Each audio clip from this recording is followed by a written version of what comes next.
Hi everybody, thank you for tuning in. This is Rock's channel and my name is Smitty Smith. As some of you may know, Rock can't be here at PAX East 2013, so I am covering the show, and because Rock and I are friends, I've decided I'm going to give him some exclusive footage to some of the games that are being shown off on the event floor.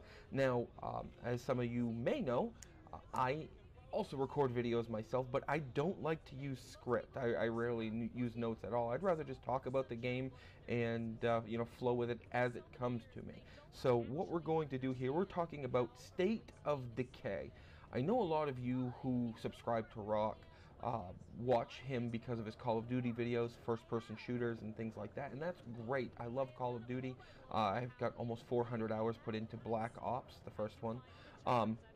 But I also appreciate a good third-person shooter and a good zombie game, and that's exactly what State of Decay is. Now, this is an XBLA download. There's no release date announced as of yet. However, for anybody who knows anything about the XBLA and Summer of Arcade, you know they always save the best games for that period. This is probably going to be one of those games. Microsoft is publishing this. It's being created by Undead Labs. They're at undeadlabs.com. They've got a great community if you're into zombies and you want to learn a little bit more about this game beyond what I'm about to discuss. I would suggest heading over there and check it out because this game is monstrous. First off, 16 square kilometers is the size of the game that you're going to deal with. Now, it's not all in one map. You'll be traveling from area to area, but this is taking place during the zombie apocalypse. Now, in most zombie games, say Left 4 Dead or Dead Island, you go seeking out the zombies in order to kill them and get stuff. That's not what happens in this game, and you can see what's going on here. When you get surrounded by 2 or 3 zombies, you are screwed. This is a legit zombie survival. You don't go looking for zombies. You look for ways to avoid the zombies, and what's great about that is that this game has instituted a bunch of different gameplay elements that make it fun to avoid that zombie combat. First things first, the gameplay itself, you have a health and a stamina bar, which is in the lower left-hand corner. You use your stamina anytime you do something. You jump, you swing a weapon, you run to get away. When that stamina runs out, you're screwed. You're tired, you can't run, you can't swing your weapon. So what you better do is find a way to get away from the zombies, because they will find you and they will bite your ass. Okay, your health, when that drops, you obviously die. In this game, when you die, your character is dead. There's no bringing them back, there's no respawn point. What they do to get around all of that is they make it so that you're constantly going out and finding other survivors, and that's part of the mission that I'm doing here in front of you. There are other survivors in the world. You get those survivors and you can bring them back to your home base. What they will do while you're gone is they all have these specialties. Some of them are great at cooking, so they can keep people well fed. Some of them are great at carpentry, so they can help reinforce windows, build fences to keep zombies out and things like that. And they all do this while you're gone, or you can assign them to specific tasks as well. However, there are also things like great at sports trivia.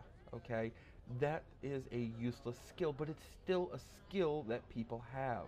Okay, what you're going to do is you're going to gather this group of survivors, have them build a base of operations, and then you're going to level up these survivors using a number of different skills.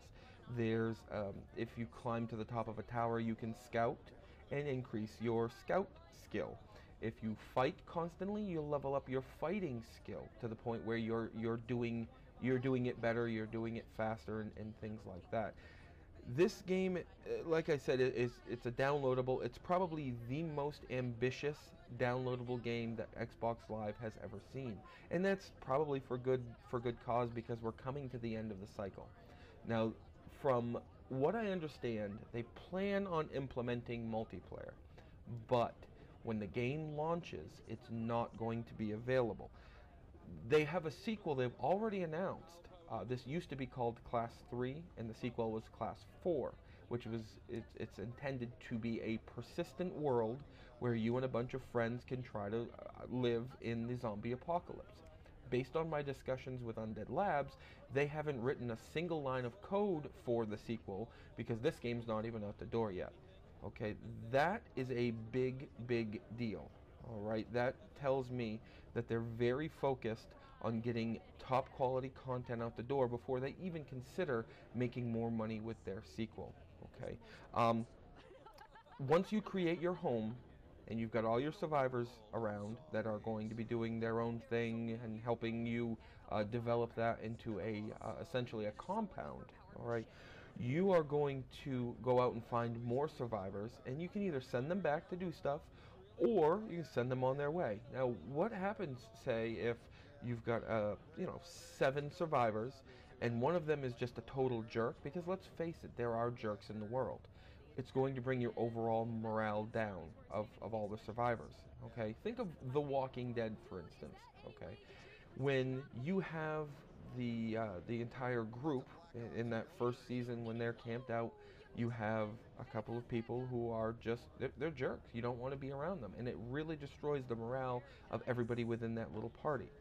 So what you're going to have to be faced with is, do you get rid of that guy or do you let him stay? Now, if you get rid of them, there are going to be these adverse effects overall to everybody else as well, because what's going to happen is one of the people might think, okay, if I'm not doing exactly as I'm told when I'm told to do it, maybe he's going to get rid of me as well. So there's all these different aspects that play out simply from you trying to survive. There's all these different personality mechanics, I guess is what you can call them, that go along with also the guns, the grenades, the Molotov cocktails, the fact that you can pick up a sledgehammer and bash in a zombie's head. That's all in there as well. That is the engine that keeps the game moving. You can see there are cars, but if you don't take care of the cars, they have tendency to blow up, which I found out prior to recording all of this footage. So there's all this stuff that's going on, and frankly, this is one of the Xbox games that I'm most excited for this year. I've watched it in development for the last 2.5 years, I'd say, and I'm really, really anxious to see what the final product is. They've always done a really good job. They've always been very honest over at Undead Labs with their fans, and with me in particular. She's the PR rep over there, Ms. Sonia Weathers, has been on the podcast that I host, the Xbox 360 Solo Cast, and they're always very candid. If they can talk about something, they will, and if they can't answer something, they'll find the answer for you. They don't give you this PR speak of, we can't talk about this because it's not profitable or people might get upset. What they're doing is they're creating a game that's going to cater to the zombie enthusiast in all of us. I'm really anxious to see how this plays out. Again, no release date has been announced, but don't be surprised if it's announced for Summer of Arcade.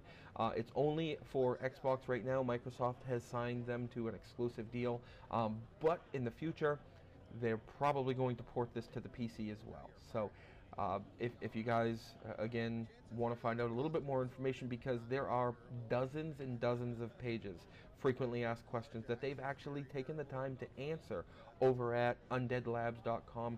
Check it out. Keep an eye on this game, because this is going to be something special, guys. Thank you for tuning in. Thank you to Rock Lobster for letting me put this video on his channel. Check me out at smittysmith.com. You can read some of my stuff at collegenews.com, or you can follow me at the Xbox 360 Solocast. You can find it on iTunes, or follow me on Twitter at SmittySmith. I'm looking forward to seeing what you guys think of the game. Also, Rock, I'm going to make sure Rock downloads the game as well and puts a little gameplay footage up so that you can see how Rock plays when he's not dealing with a first-person shooter. Thanks again, guys. Take care. And like I said, go to the frequently asked questions. You'll see me breaking down how the process works. We are quite a following on the website, the forum, and stuff. We're committed to transparency. We're hoping it catches on. So am I. So every time you break one of those too, that's you won't be able to use that as a resource back in your base. So.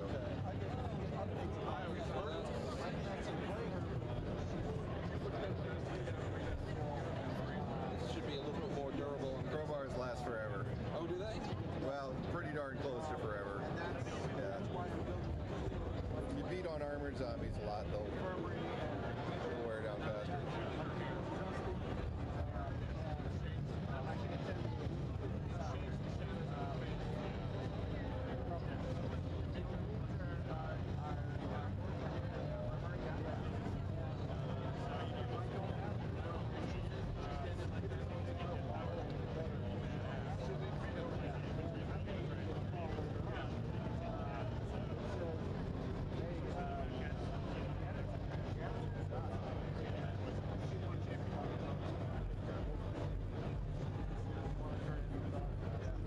We have golf clubs, all sorts of things.